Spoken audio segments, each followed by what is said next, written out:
Shalom, salam sejahtera bagi kita semua. Selamat datang kembali.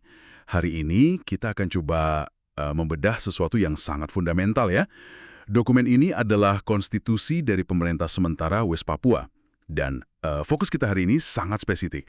Kita akan lihat bab pertamanya, 4 pasal pembuka yang bisa dibilang jadi fondasinya. Coba bayangkan kita sedang melihat cetak biru sebuah rumah. Sebelum ada dinding, kan harus ada fondasi yang kokoh dulu.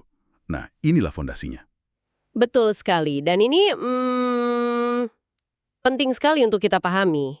Dalam setiap konstitusi, bab pertama itu selalu yang paling krusial. Ini bukan sekedar pembukaan, ini seperti DNA-nya kan. Disinilah identitas, bentuk kekuasaan, semuanya ditetapkan. Setiap katanya dipilih dengan sangat hati-hati, karena ini adalah pernyataan pertama kepada dunia tentang inilah kami. Oke, kalau begitu kita langsung saja ya. Batu pertama fondasinya, pasal 1. Saya bacakan sedikit ya. Pemerintah United Liberation Movement for West Papua selanjutnya disebut pemerintah sementara. Nah, ini langsung menarik perhatian saya. Ada 2 nama yang dipakai dalam satu kalimat. Kenapa begitu? Kenapa tidak pilih satu saja? Ini sebuah langkah yang sangat strategis sebetulnya. Jadi bukan sekedar formalitas. Bisa dibilang ada 2 wajah yang saling melengkapi. Yang pertama, nama lengkapnya United Liberation Movement for West Papua atau ULMWP. Nama itu fungsinya sebagai penegas akar sejarahnya. Jadi konstitusi ini seolah-olah mengatakan kami ini bukan muncul tiba-tiba kemarin sore. Keberadaan kami ini adalah hasil dari sebuah perjuangan panjang. Oke, saya paham. Jadi semacam penanda legitimasi historis ya. Pesannya seperti ingat asal-usul kita. Tepat, itu ontok ke dalam untuk rakyatnya. Nah, wajah keduanya, frasa selanjutnya disebut pemerintah sementara. Nah, itu dia. Itu fungsinya apa secara spesifik? Itu istilah teknis, istilah dalam diplomasi, dalam hukum internasional. Ini sinyal untuk dunia luar. Sinyalnya jelas. Kami paham aturan mainnya, dan kami sedang dalam sebuah proses transisi yang sah. Wow, jadi satu kalimat pendek itu fungsinya ganda ya. Satu untuk ke dalam, mengukuhkan sejarah.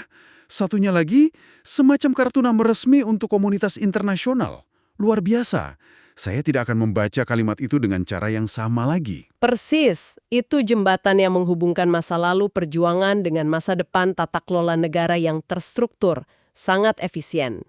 Baik, dari pertanyaan siapa kami, sekarang kita beranjak ke bagaimana kami akan mengatur diri. Jawabannya ada di pasal 2. Dan ini kelihatannya singkat sekali. Hanya 4 kata. Pemerintah sementara berbentuk persatuan. Buat saya sebagai orang awam, kata persatuan ini kan terdengar bagus ya, positif. Tapi saya curiga, dalam ilmu tata negara, ini pilihan yang sangat besar kan? Sangat besar. Ini adalah salah satu persimpangan jalan paling krusial dalam desain sebuah negara. Gini, secara sederhana kan ada 2 model utama. Ada federasi seperti Amerika Serikat, di mana negara bagian punya otonomi kuat, dan yang kedua, bentuk persatuan atau unitary state. Dengan memilih persatuan, konstitusi ini menetapkan bahwa kekuasaan politik tertinggi itu terpusat di pemerintah pusat. Terpusat.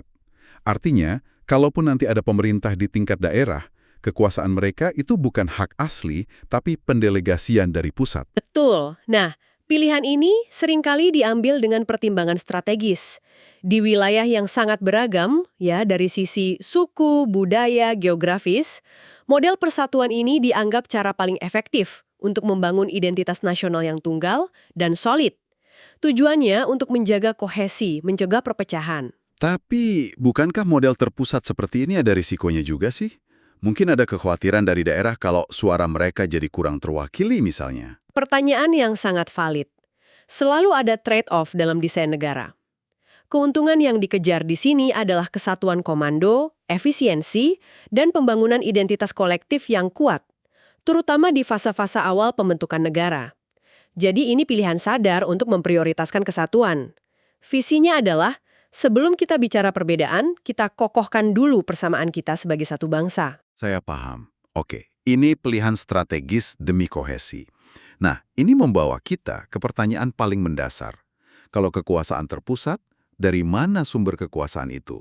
Siapa sebetulnya pemegang kendali tertinggi? Nah, pasal 3 menjawabnya dengan sangat jelas. Kedaulatan sepenuhnya berada di tangan rakyat dan dijalankan oleh pemerintah sementara. Kalimat yang sering kita dengar, tapi ayo kita bedah lagi lebih dalam di sini. Tentu, ini jantung ideologi demokrasinya kan?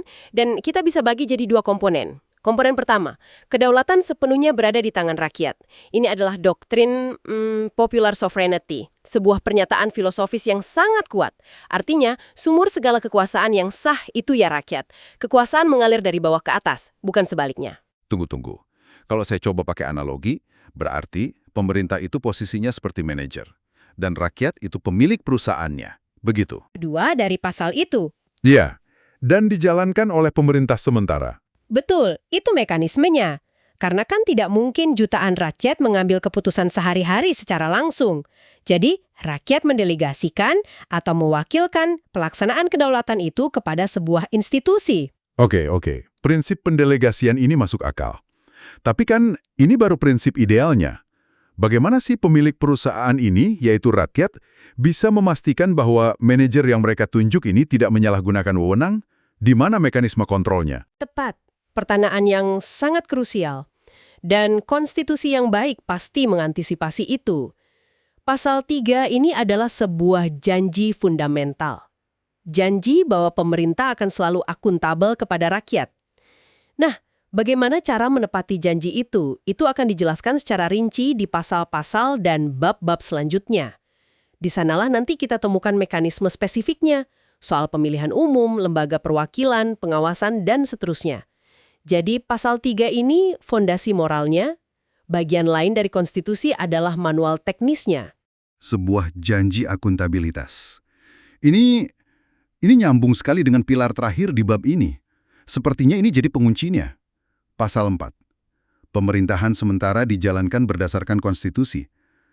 Kalimat yang paling lugas dari semuanya, tapi wow, ini kuat sekali ya dampaknya. Kan prinsip negara hukum atau rule of law.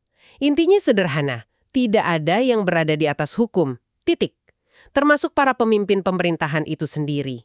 Semuanya harus tunduk pada buku panduan ini, yaitu konstitusi. Saya lihat benang merahnya sekarang.